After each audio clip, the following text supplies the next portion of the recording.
We can produce it here and the same quality and then sell to you. You are customers, but we'll be creating jobs for our own people. Because there is no economy without manufacturing which can create jobs. The good thing is that, you know, Africa loves South Africa a lot. Everything that comes from South Africa, they love it. Imagine if we produce tap away from South Africa. It's not only for us, it's for the whole continent. We've got the market. South Africa can produce a flying machine fighter jet. Africa, my Africa. What's up, everybody? I hope you're doing good. Welcome back to the channel. So in this video, I have a good question for you, a rather very important question for you. And the question is, why must we as Africa still be at the mercy of Western powers while Africa produces literally all the raw materials that keep this world going? That's a big question, isn't it? Africa holds immense wealth in natural resources, gold, diamond, oil, cobalt, and all other rare earth minerals. Yet the continent remains economically dependent on Western powers. The reasons are deeply rooted in historical, geopolitical, and economic structures designed to keep Africa at a disadvantage. I want us to listen in a little bit to one Julius Malema. I know most of you like Julius Malema. Let's listen to him for a minute and then let's continue with this discussion. So let's jump right in. These plastic chairs that you are sitting on are produced by a byproduct which comes from Sasol, here in Sasol Bay.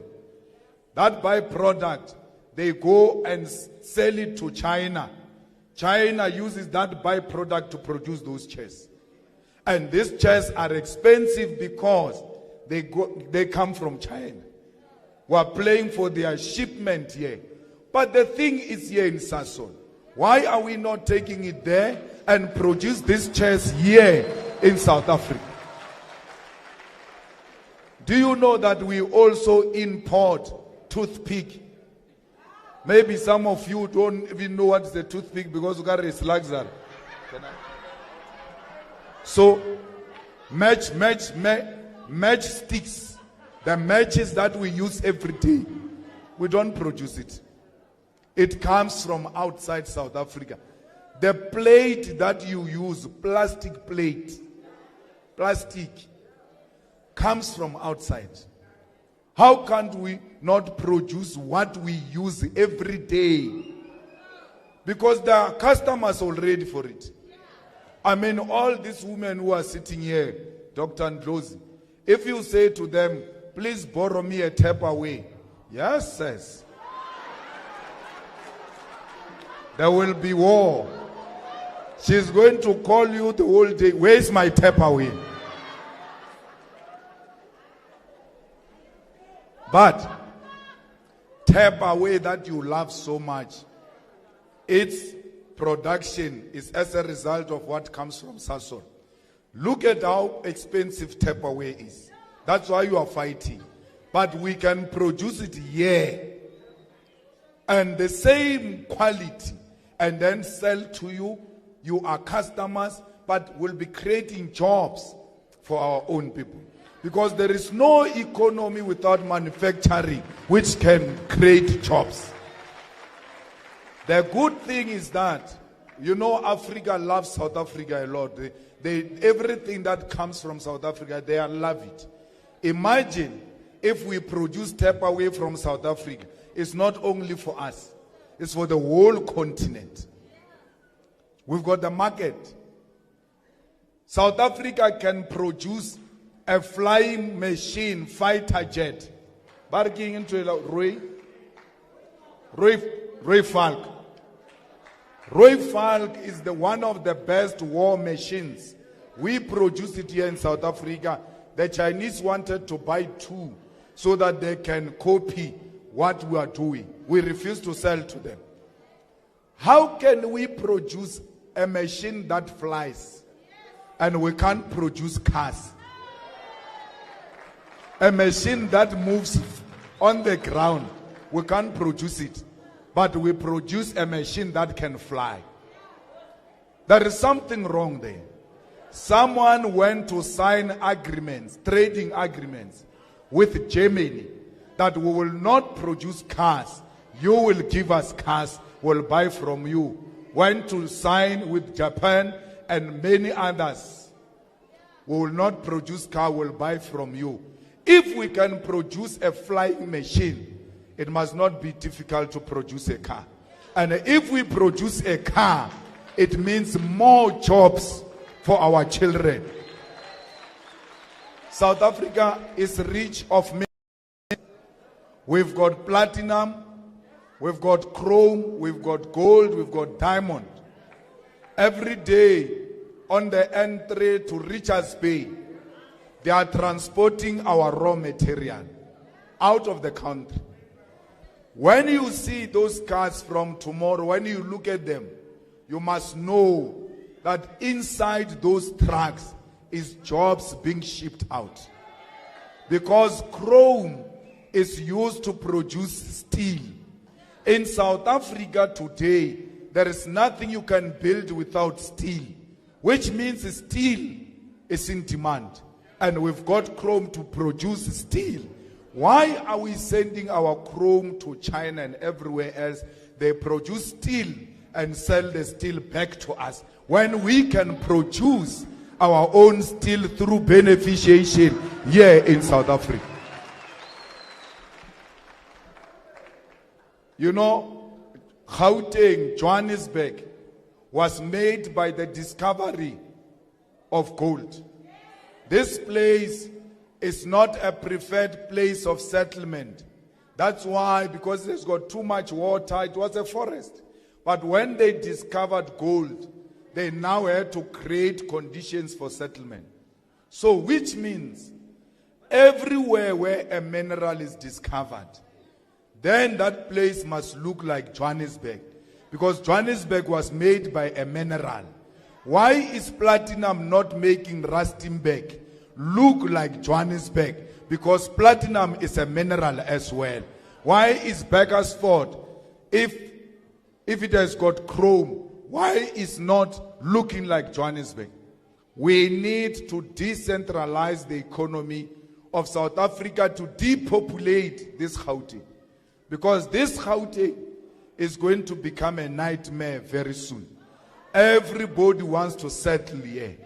That's why in Ekurhuleni MMC, Ekurhuleni has got a lot of squatter camps, more than any other municipality in South Africa.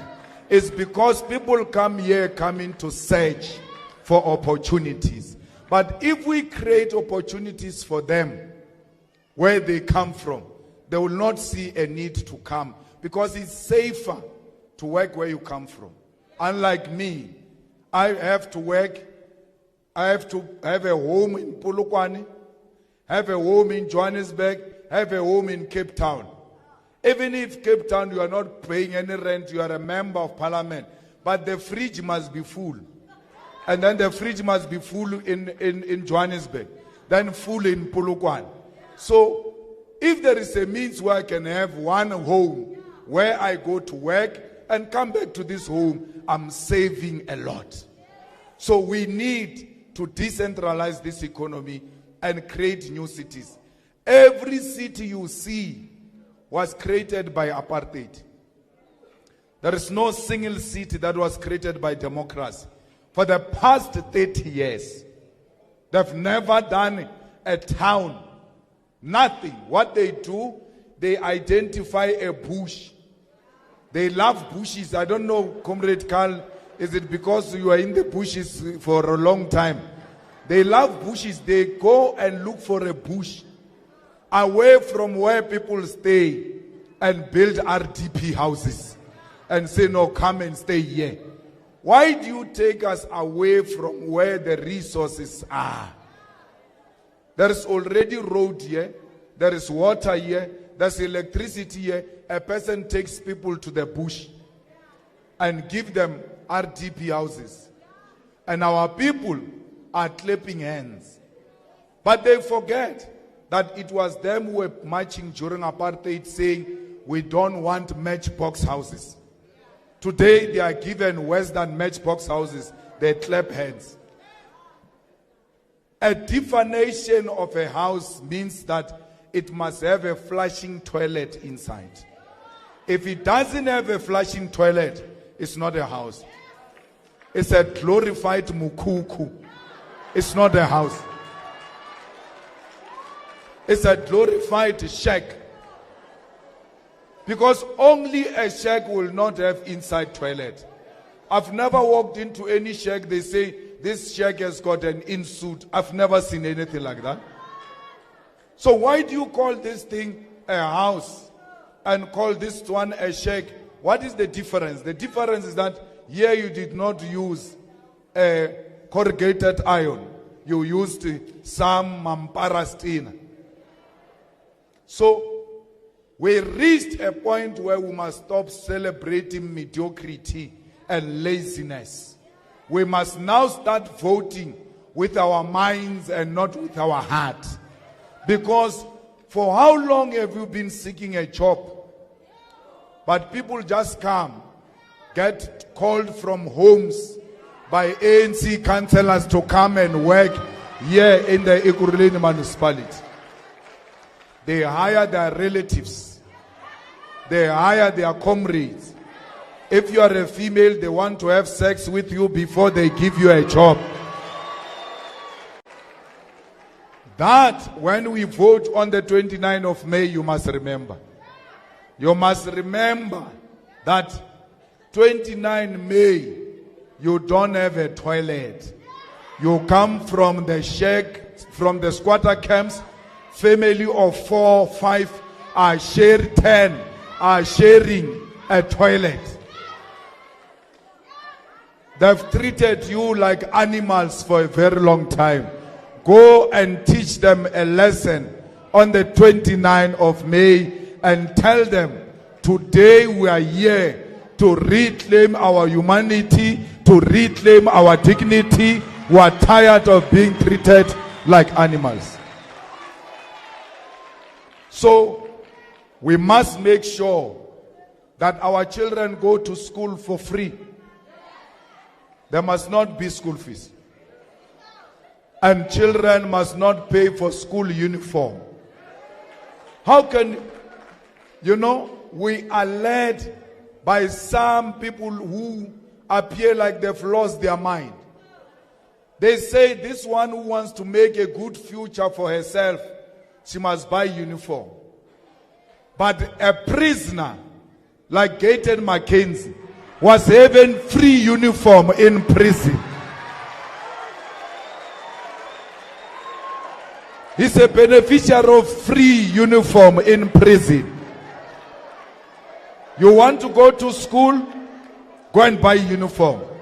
Oh, you want to go to prison? We give you uniform for free. We give you food, breakfast, lunch, supper. We give you water. We give you electricity in prison. And inside that prison, there is a flushing toilet. You are not in prison, but you don't have a flushing toilet. The prisoners have a flushing toilet. Your situation is worse than those who are in prison, yet you are not in prison. Let us go and reclaim our rights, because prisoners can't have more rights than our children. Children must go to school free of charge, no uniform. They must get books and get meals at school. They must eat at school, because there is no child who can think on an empty stomach. We want these children to excel. We want these children to be perfect. Let's tell you, we have to make sure they eat. They have to eat because a child must not be struggling as to where the next meal is going to come from. That's why in the EFF we are fighting that we need to increase child support grant to 1,000 rand because these people need money to support the children. These children, if they are not properly supported, they are going to become criminals. And when we say, let's increase the child support grant to 1,000, they say Malema wants these people to make babies. There is nothing wrong with making babies as long as you are ready. When you are old, we're not talking to teenagers. We're not talking to kids. I said kids are going to school for free. But those who are ready to make children, let them make children. There's nothing wrong with that. When they ask you, how are you going to support these children because you are poor, you must tell them their father Malema will support them when he takes over this government. So it's very important that children are well fed and children are children and they don't have to become adults even when they are young because they have to go work in order to get food. People say, when you are poor, why do you make children? I was born by a poor mother, but she did not die poor because she gave birth to me. Who said when you are poor and you give birth to a child, that child is going to die poor? What if this child is the one who's going to change this family and make this family a better family? All right, so that is Julius Malema, and clearly he puts it that it has come a time when we must, as Africa and as black people, must say no to mediocrity. We cannot be producing all the raw materials, but at the same time, in the irony of it all, we're still the least developed of all the continents. What is the logic behind it? So in today's video, I just want us to go just a little bit down the rabbit hole and find out what is really happening. And we'll start with the first point. And the first point is natural resource exploitation. And let me tell you that most Western and even some Asian, like China, Asian countries like China, extract African resources at low prices, then process them in the countries or abroad, as you might want to call it, and sell the finished product, even back to Africa at very inflated product. This cycle prevents industrial growth in our continent. So that is the first point, resource exploitation. Number two is colonial legacy. I always want to insist on this point of colonial legacy because we inherited everything that we have today, or at least most of the institutions. And talking about colonial legacy, so European powers during the scramble and the division of Africa designed Africa's economies to serve their needs, not to develop self-sufficient industries. Even after independence, so-called independence, many African nations inherited weak institutions and economies dependent on exploiting raw materials rather than manufacturing. That is actually the point. They might have left you with a big farm of sugarcane, and they also left you with a very big demand for sugar. But they hid one thing from you: they know how to process that sugarcane to get sugar out of it. Now, so you only have sugarcane and you have a big desire, a big hunger for sugar, but you cannot convert your sugarcane into sugar. So you give back out your sugarcane again to be processed to sugar, and then they will sell you the sugar at the price that the ones that will now, uh, you know, determine the price. The third point is neocolonialism and debt traps, because we are so much trapped in debt as African nations and countries of black people.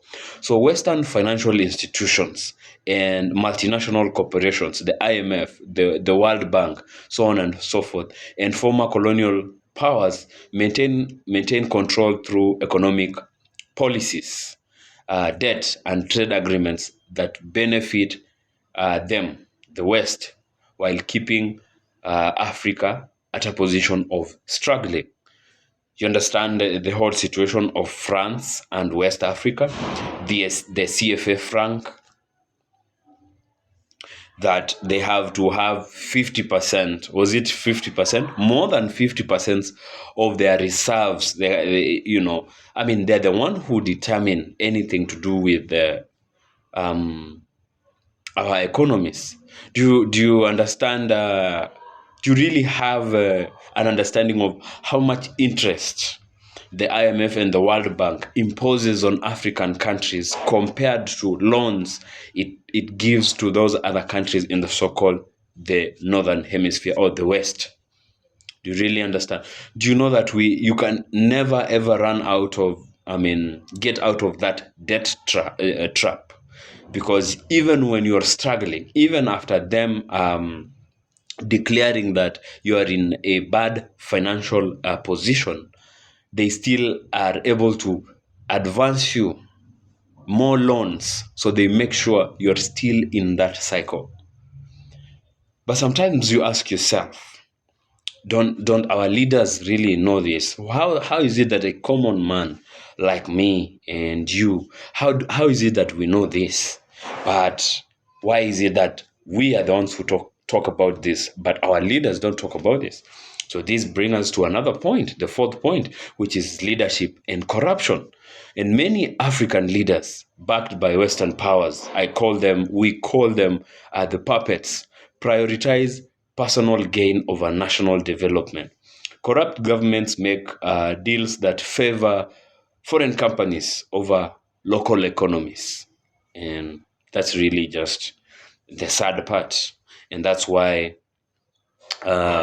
we're falling in love with the president like Ibrahim Traore and the presidents of the Sahel states, who have decided that enough is enough. These economies are for black people, are for African people, and they are the ones who must reap the benefits of their land, the fruits, and the fruits of their land.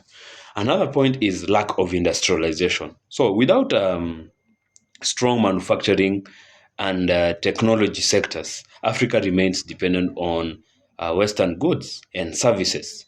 The West controls patents, production processes, and just about global supply chains, putting you in a position where now you just have to need them, you know.